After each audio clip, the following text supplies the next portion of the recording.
شیطان جو ہے وہ پیچھے پڑا ہوا ہے، اور دعوت اسلامی کا ماحول ایک نیکیوں بھرا ماحول ہے، لیکن وہ وقتاً فوقتاً یہ وسوسے ڈالتا رہتا ہے کہ کہاں چلے گئے ہو، آ جاؤ ابھی زندگی باقی ہے، ابھی تھوڑا سا دنیا داری کا کام کر لو، پھر کرتے رہنا بڑھاپے میں عبادتیں۔ تو مدنی ماحول میں دو چیزیں ارشاد فرمائیے، ایک تو استقامت،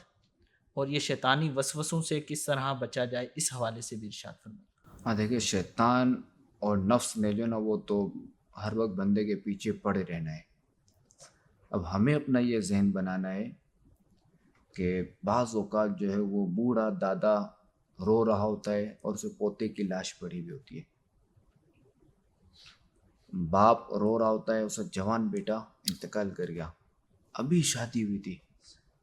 اور بعض اوقات جو ہے نا اس کے یوں سمجھے کہ اس کا انتقال ہوا اور اس کے 1-2 مہینے بعد اس کے یہاں ولادت بھی ہوتی ہے۔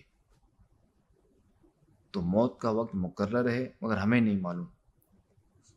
بچے کو بھی موت آتی ہے، بوڑھے کو بھی موت آتی ہے، اور جوان کو بھی موت آتی ہے۔ اور اگر آپ دیکھیں زیادہ تر ایکسیڈنٹ میں جوانوں کی موت آ رہی ہے۔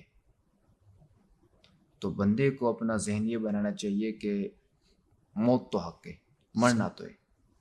اب ہمیں پتہ نہیں کب موت آ جائے، اب بوڑھاپے میں پہنچے کہ نہ پہنچے۔ تو لہٰذا کہ یہ بھی شیطان کا بہت بڑا وسوسہ ہے کہ یہ لمبی یہ عمر جو ہے نا اس کی امید دلاتا ہے، اور یوں بندے کو یہ نیک کاموں سے روکنے کی کوشش کرتا ہے اور اسے گناہوں میں مبتلا رکھتا ہے۔ تو لہٰذا لمبی عمر کی امید پر گناہ نہیں کرنا چاہیے اور نیکیاں نہیں چھوڑنی چاہیے۔